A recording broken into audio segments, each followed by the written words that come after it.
Дело украинского журналиста Николая Семины, которого преследуют в аннексированном Крыму, передадут в российский суд. Адвокат журналиста Александр Попков сообщил, Семина отказался сотрудничать со следствием и признать свою якобы вину и покаяться. Оккупационные власти Крыма возбудили уголовное дело против Николая Семины по подозрению в призывах к нарушению территориальной целостности Российской Федерации. Сейчас ему запрещено выезжать из Крыма.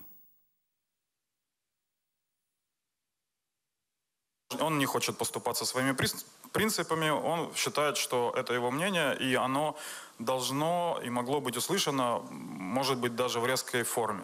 Он не призывал к каким-то ужасным, насильственным, массовым беспорядкам, к насилию. Он призывал, как считает следствие, к неким отторжениям и действиям, направленным на возвращение Крыма в Украину. Мы считаем, что это не может являться уголовним преступлением.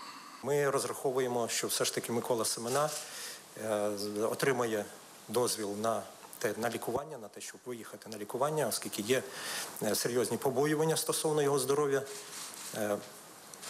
І не просто здоров'я, а власне і життя. І саме через це провідні клініки українські запрошують його на лікування.